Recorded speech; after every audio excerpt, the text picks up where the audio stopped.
সম্পন্ন হয়েছে। তাদেরকে আমি ধন্যবাদ জানাচ্ছি মহানগর স্বেচ্ছাসেবক দলের পক্ষ থেকে। এবং আগামী দিনে এই ওয়ার্ডে যে সুমন সহ সকল যুগ্ম আহ্বায়কবৃন্দ, মহানগর সদস্যবৃন্দ, বিপ্লবী আহ্বায়ক ইমরান হোসেন সহ সকল যুগ্ম আহ্বায়কবৃন্দ, 18 নম্বর ওয়ার্ড বিএনপির সম্মানিত সভাপতি সাইফুল ইসলাম, রাষ্ট্রপতি জিয়াউর রহমানের রুহের মাগফিরাত কামনা করে এবং সাবেক প্রধানমন্ত্রী দেশনেত্রী বেগম খালেদা জিয়ার আত্মার মাগফিরাত কামনা করে আজকে 18 নম্বর ওয়ার্ড স্বেচ্ছাসেবক দলের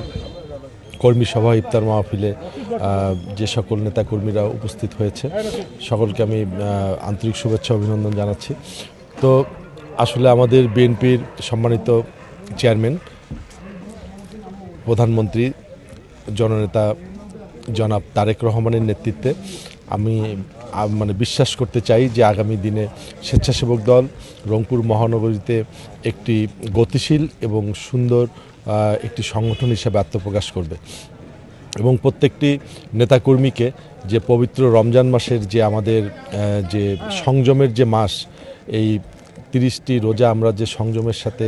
আমরা দিব, তো এই সংযম থেকে শিক্ষা নিয়ে আগামী দিনে রংপুর মহানগর স্বেচ্ছাসেবক দলের প্রতিটি স্তরের নেতাকর্মী তারা তাদের রাজনৈতিক জীবনে, ব্যক্তি জীবনে এবং সমাজ জীবনে সংযম থেকে শিক্ষা নিয়ে তারা তাদের প্রত্যেকটি কর্মকাণ্ড পরিচালনা করবে বলে আমি বিশ্বাস করি। আমাদের এই নতুন বাংলাদেশের জনাব তারেক রহমান বাংলাদেশের প্রধানমন্ত্রীর যে স্বপ্ন বাস্তবায়নের জন্য আমরা সেই বাস্তবায়নের লক্ষ্যেই আমরা রংপুর মহানগর স্বেচ্ছাসেবক দল সেই লক্ষ্যে আমরা এগিয়ে যাচ্ছি, যেন আগামীর বাংলাদেশ সমৃদ্ধির বাংলাদেশ হয়, আগামীর বাংলাদেশ সবার বাংলাদেশ হয়, এই আশায় আমরা মহানগর স্বেচ্ছাসেবক দল এগিয়ে চলছি আর কি। আজকের ইফতারের উদ্দেশ্যটা হচ্ছে আজকে আমরা দেশনেত্রী বেগম খালেদা জিয়া, শহীদ প্রেসিডেন্ট জিয়াউর রহমানের আত্মার মাগফিরাত কামনা করে আজকে আমরা ইফতার মাহফিল করেছি এবং সে সাথে আমরা আজকে একটি কর্মী সভা করেছি এখানে, যে কর্মী সভার মাধ্যমে নতুন নেতৃত্ব আসবে, যে নতুন নেতৃত্ব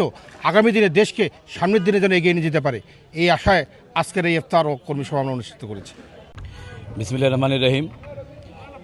আমাদের দেশনায়ক তারেক রহমান যে নতুন বাংলাদেশের স্বপ্ন দেখেন, সে বাংলাদেশকে প্রতিষ্ঠিত করার লক্ষ্যে নিয়ে অক্লান্ত পরিশ্রম করে যাচ্ছে। সেই পরিশ্রমের ব্যতি রেখে আমরা যারা স্বেচ্ছাসেবক দল করি, আমরা হয়তো তৃণমূলে যারা স্বেচ্ছাসেবক দল করি, স্বেচ্ছাসেবক দলকে আরও গতিশীল করার জন্য 18 নম্বর ওয়ার্ডের আজকের এই কর্মী সমাবেশ ছিল এবং কর্মী সমাবেশ পরবর্তীতে আমরা দেশনায়ক তারেক রহমানের জন্য এবং আমাদের মরহুম শহীদ প্রেসিডেন্ট জিয়াউর রহমান এবং দেশ নেত্রী বেগম খালেদা জিয়ার রুহের মাগফিরাত কামনা করি এবং আমরা এখান থেকে আরও দোয়া করি তারেক রহমান তার জন্য স্বপ্নের বাংলাদেশ পুনর্বিনির্মাণে সামনের দিকে আরও অগ্রসর হতে পারে। ধন্যবাদ।